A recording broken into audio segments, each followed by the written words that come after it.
જય માતાજી મિત્રો, સ્વાગત છે તમારું મારા નવા બ્લોગમાં.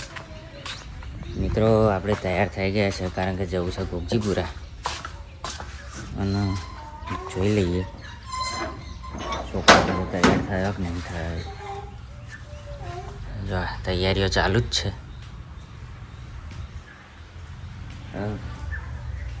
નહીં તું છોકરાને તૈયાર કર તો લગી હું પેલા ગુલમોહનના છોડવા લેતા હું નસરી લઈ તો લઈ જાઓ. વાહ બેટા, હાય કહી દે.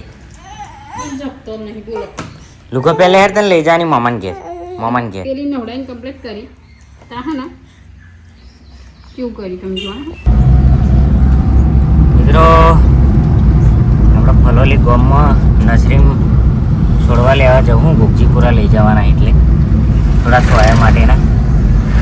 તો જો હું ને ભવ્ય બે હેડે છોડવા લેવા લઈને આવીએ. મસ્ત ગુલમોહના છોડવા લેતા આવીએ સોયડો કરવા માટે, કારણ કે ગાડી લઈને જવું એટલે છોડવા નાખતો જાઉં, એમને તો રોકવાના એટલે. તો બને રહેજો, હું તમને નસરી બતાવું, અમારા ગામની નસરી. તો બને રહેજો બ્લોગમાં. જો મિત્રો આપણે નસરીમાં આવી ગયા છે. નસરીમની છોડવા જોઈને આપણે લઈ લઈએ વ્યવસ્થિત.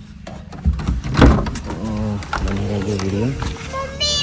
અહીંયા બેસ બેટા, હું છોડવા લઈ લઉં. નહીં આવવાનું, અહીંયા બે રે.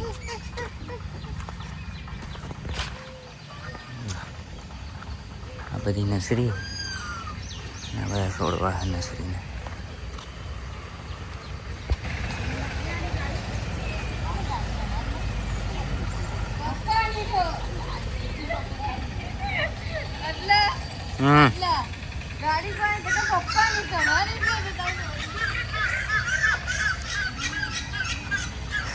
મિત્રો ગુલમોહર આવી રહ્યા, આપણે ગુલમોહર જ લેવાના. હેડોન મને હાલ દો. આવો પેલી છે ખાટી.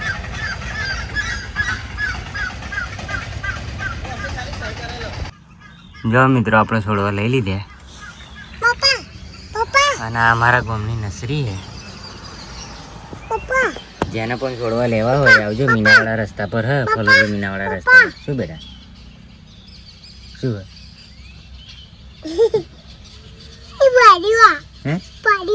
શું પડ્યું? અને માટીની બાટી ચો ચોટાડી છે? ના નહીં નથી હમણાં. બે જા પેન સીટમાં હેડો હેડીએ. તું મને માટી વાળો કરો બેટા. બે જા હેડ હરખી.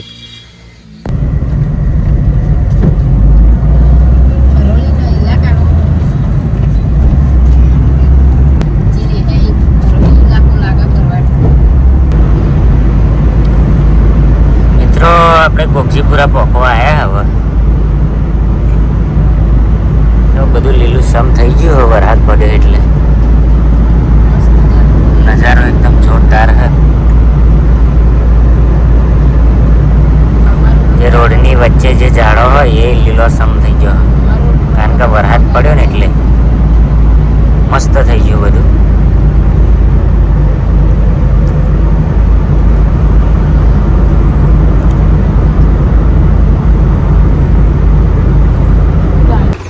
મિત્રો આપણા ઘેર આવી ગયા આપણે ગોગજીપુરા જઈને. અને જો આ બ્લોક બિહાડવાનું કામ ચાલુ હોય, માટી નખાય છે.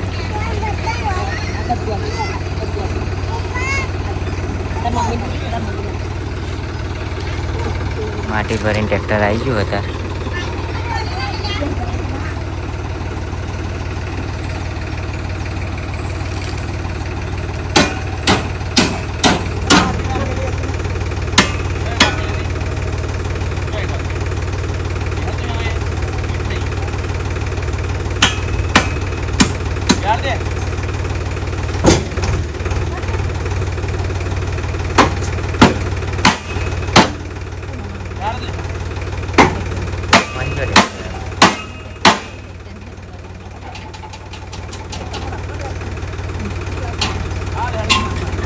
પહેલી વાર જ ચલાવી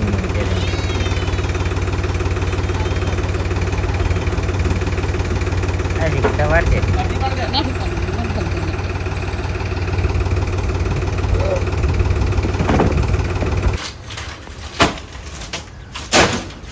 હાય ભૂમિ